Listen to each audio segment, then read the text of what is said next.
What is going on, everybody? It is Eric, and Headlocks and Hot Packs is back. It's been a really long time since we've done a card video. We've been doing some video games lately. So we are going to check out some cards today. I'm not going to be opening anything, and we'll get into that a little bit. A lot has changed since the last time I did a card video in the hobby and in the world in general.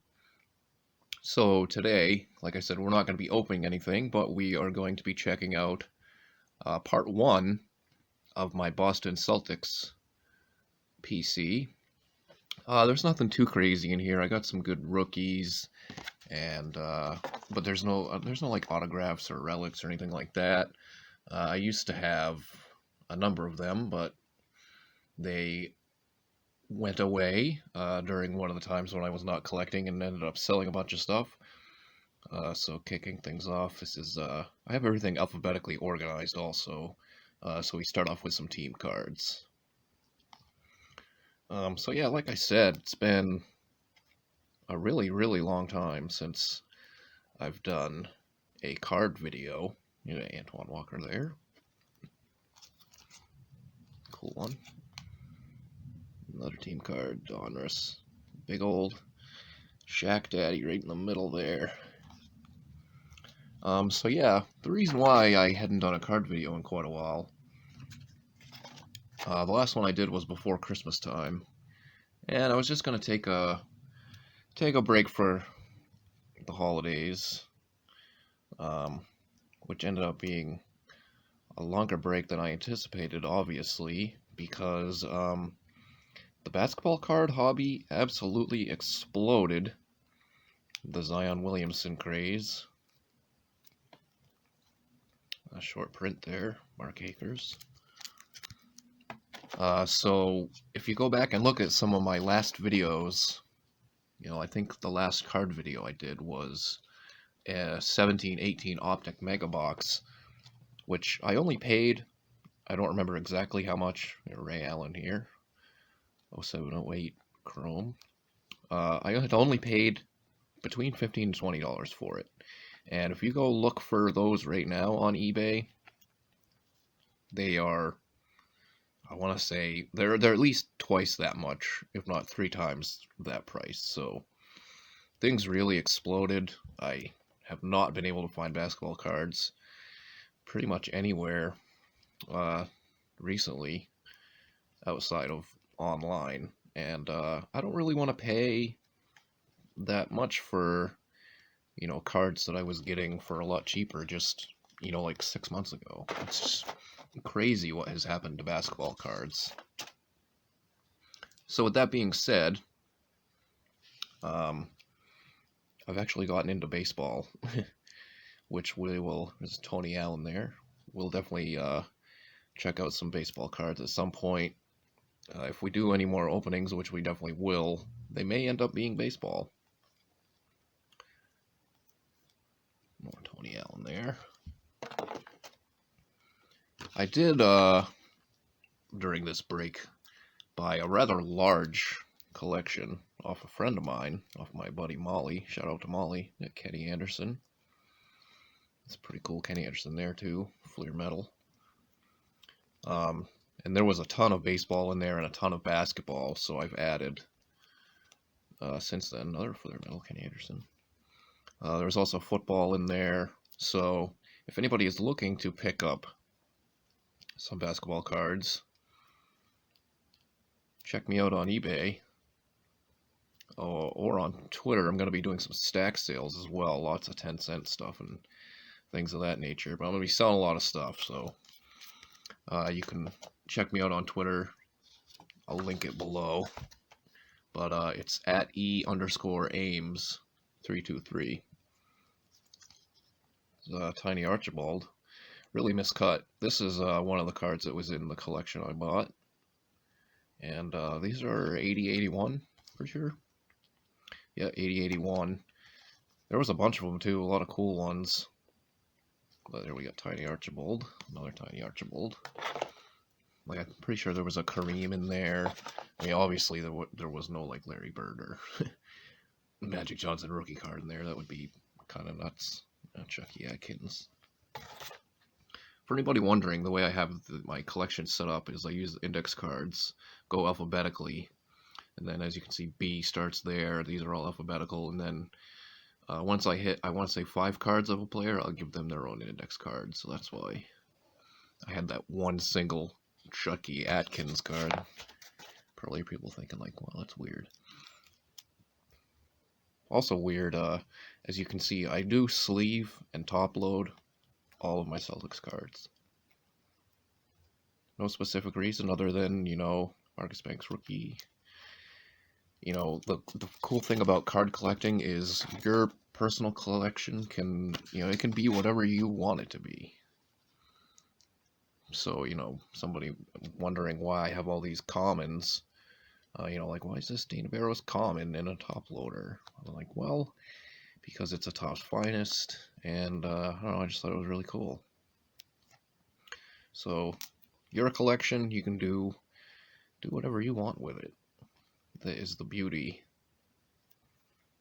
of the hobby. One of the beauties of the hobby, anyways. Little known fact, a lot of people might not remember this. Dana Barros is a former All-Star. One-time All-Star with the Philadelphia 76ers. So anyway, that was, that's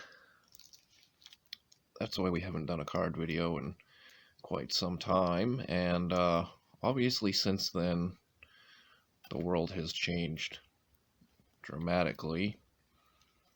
I'm not going to, Ben Bentel rookie. I'm not going to say the word, but we all know exactly what's going on. I heard YouTube was giving some videos a tough time for actually speaking the word. Chauncey Billups rookie card. Pretty nice one there.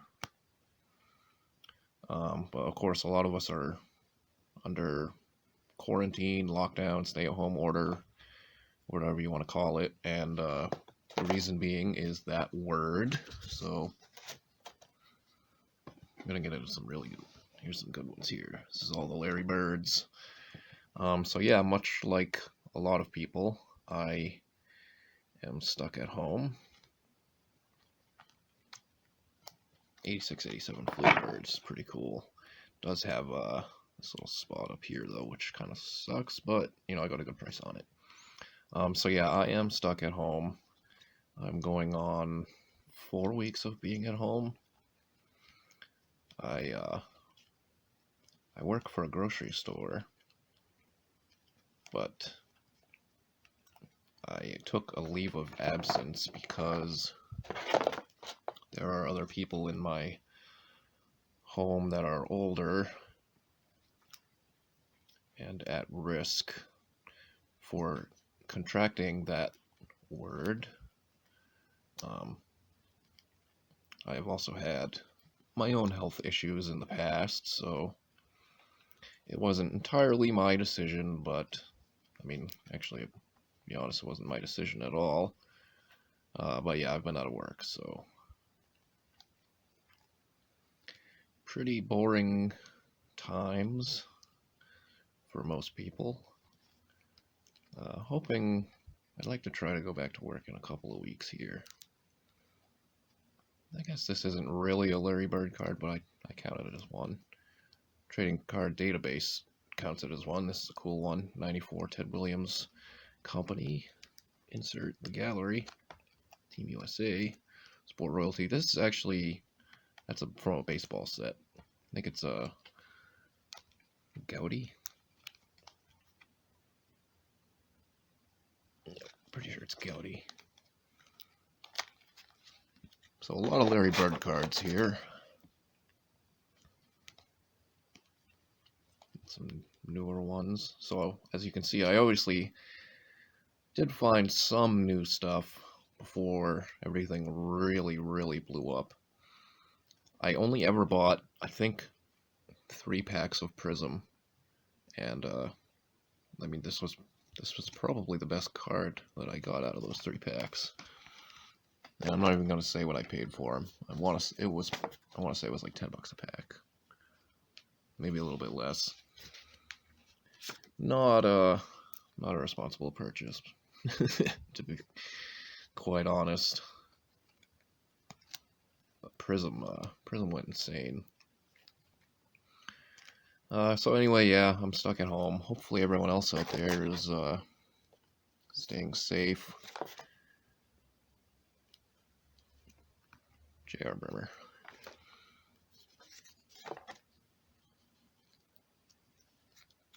And here is the old number 7, last name Brown for the Celtics, D. Brown. There's his rookie. Of course, these days it is Jaylen Brown. Much like everyone else, I'm sure I really miss sports, dude. Most nights during this, I guess, shutdown, when I go to bed, I'll pop YouTube on and put a classic NBA game, usually something from the 90s, which is odd because that was a time when my Celtics were not good. Not good at all. And there he is, Jaylen. I like to watch like old Bulls games, the Knicks, the Magic. I really liked those Shaq and Penny Hardaway teams. It's Junior Burrow, rookie. I liked the Barkley Suns teams. Old All-Star games are pretty fun to watch. Calvert Cheney. Pictured in the Wiz uni, but it does say Celtics. Celtics. Oh, I totally forgot that I had this. This is Jordan Crawford autograph. Pictured it in the Wiz uniform, but it does say Celtics, and as you can see, it is numbered 47 out of 49. I can't remember where I got this from. Like a grab bag, maybe? I don't remember. It was probably a grab bag. The likes of which I have opened up on here before. You know, Bob Cousy. And another Bob Cousy. Yeah, I think I've been getting those in the grab bags from the flea market. Here's another one of those 80-81s. Dave Cowens and Paul Westphal and Jamal Wilkes. So that's a pretty good one. Even though there's a little speckle there. Looks like that might come off though. Looks like a piece of dirt or something.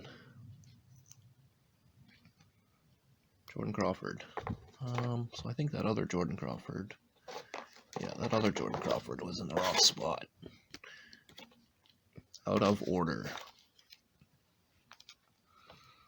Big Baby. More Big Baby. Ricky Davis, Topps Finest. Dan Dickow.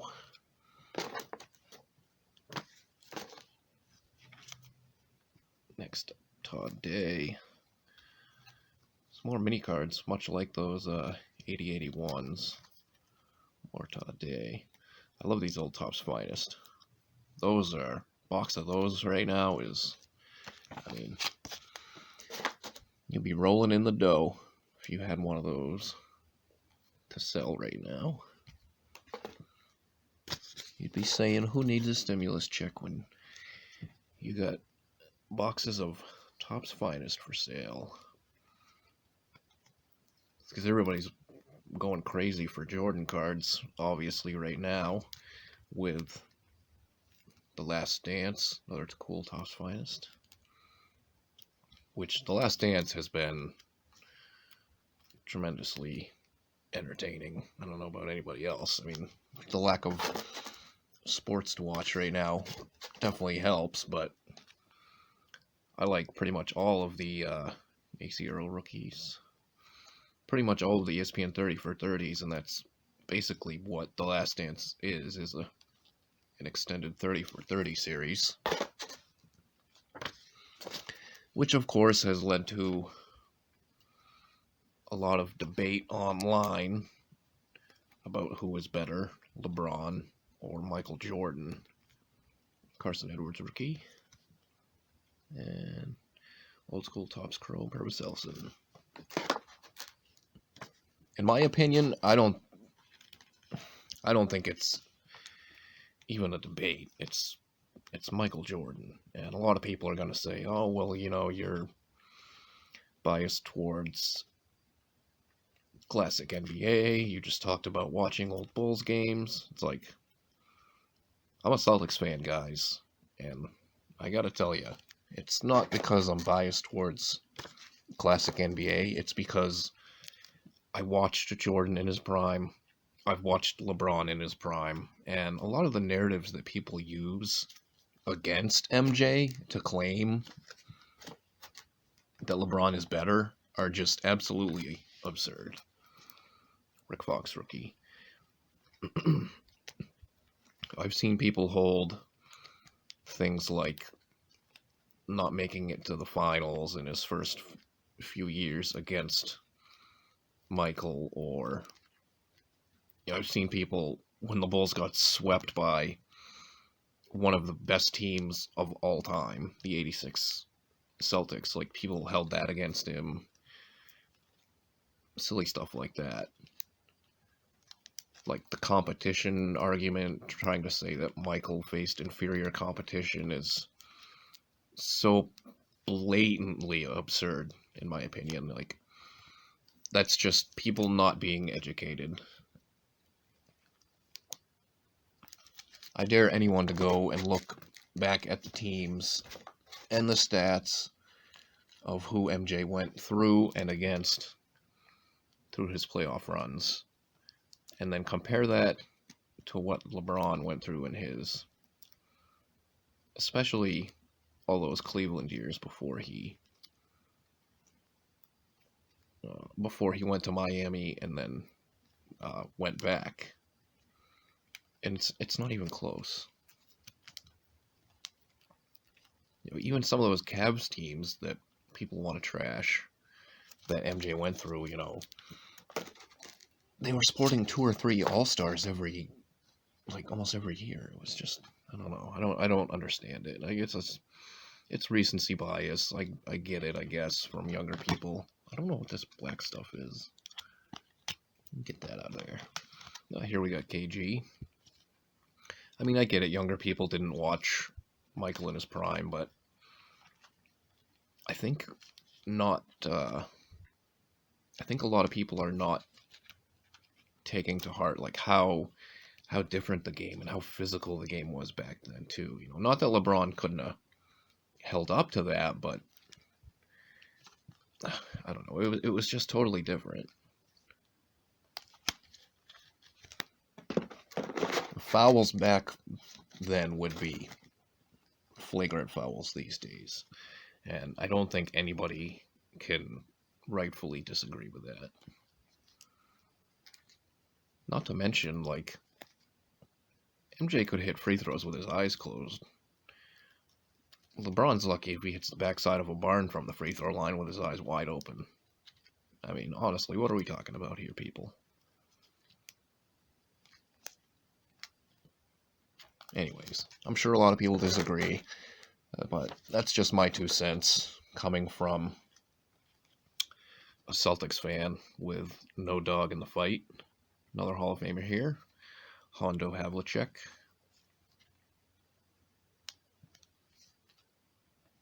Here's a cool one. What is that, Excalibur? I think that's Excalibur.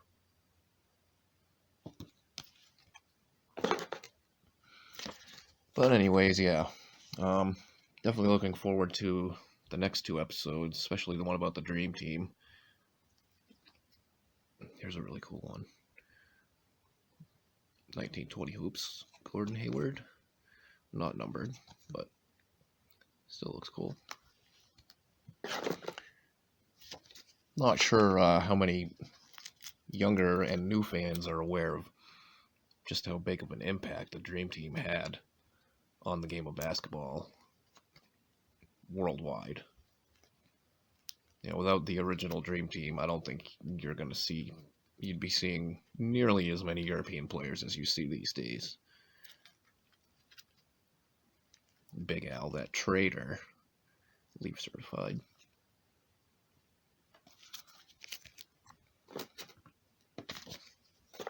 The other debate surrounding that is, should Isaiah Thomas have been on the Dream Team? And for whatever reason, people wanna. Oh yeah, I guess I do have a couple of autographs. R.J. Hunter, pretty cool one there. I don't even remember getting these. That's how long ago I got them. But yeah, anyways, people trying to say that John Stockton should not have been on the Dream Team and Isaiah should have been in his place. It's like, I don't understand that logic at all. John Stockton is arguably my favorite point guard of all time, so you can call me biased if you want, but if anything, take Christian Laettner off of that team and put Isaiah on. That's what should have happened. Demetrius Jackson rookie, and another Demetrius Jackson rookie. Yeah, I don't think Laettner should have been on that team. I mean, I get it. Coach K was part of the staff. Al Jefferson rookie card, and they wanted to, give one college player a spot, but I would have had Isaiah on that squad. Of course, that was if you could get the rest of the team to play along. DJ Hall of Famer, obviously. And a lot of people were putting the blame on Michael, but now it's starting to come out more and more, Casey Jones, Hall of Famer, that Michael didn't really have any part in Isaiah not being a part of the Dream Team, and it was more guys like Karl Malone didn't want him on the team, Scottie Pippen didn't want him on the team, and justifiably so. People got to understand that, back in those days, it wasn't this Cantor. It wasn't like it is now. People playing grab ass with, pardon my French, their opponents and hugging and kissing each other after every game and before every game. People hated the Pistons. And if you want to know why, just listen to Bill Laimbeer's response regarding the previous or most recent Last Dance episode, in which the Pistons walked off the court when the Bulls finally beat them in the playoffs, and they didn't shake hands or anything like that. Laimbeer said he would do it exactly the same as he did before, whereas Isaiah was a little bit contrite. But that's why people hated the Pistons. The cool Rafe LaFrance. Glad I did this PC video because had stuff in here I don't remember picking up. Romeo Langford rookie card, and there is the Donruss Optic. Courtney Lee, David Lee, and David Lee. Almost done here with part one. A few more to go through. Here is one of my favorite Celtics cards in my PC. Reggie Lewis rookie card, 89-90 hoops. Of course, he passed away far too soon. And I remember I cried when I was a little kid when he died. He was my favorite Celtic at the time, and the Celtics team history in the 90s would probably be a lot different if Reggie didn't pass away. Was really coming into his own. Had made all-star team at that point. There we go. There's his all-star card. So yeah, really one of the tragedies in NBA history. Of course, he had a heart condition. He was the second Celtics player within a 10-year span. Second young Celtics player within a 10-year span to pass away prematurely. Of course, the other being Len Bias, who died of a drug overdose just after being drafted by the Celtics 2nd overall in 1986. Xavier McDaniel here, former All-Star. Believe one-time All-Star. And to finish things off, we have a Hall of Famer here. This is Kevin McHale rookie card. The writing is on the top loader, not on the card. Not in mint condition. You can see it's got a dinged corner there. Top loader is like yellowed also. This is 81-82 Topps. And I think I paid, I can't remember, maybe $5 for that. Not a lot. Cool to have, even though it's got a ding.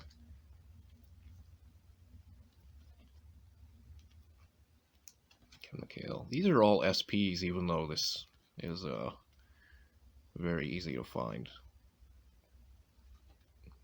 Not set, but you can get wax boxes of those pretty much anywhere. They are, of course, more expensive than they were before. I want to say they were going for like maybe $10. I feel like that's at least doubled. And our final card for part 1 of my Celtics PC, Kevin McHale, 96-97 Top Stars. So that's going to finish things off. Oh, sorry for the glare. For this edition of Headlocks and Hot Packs.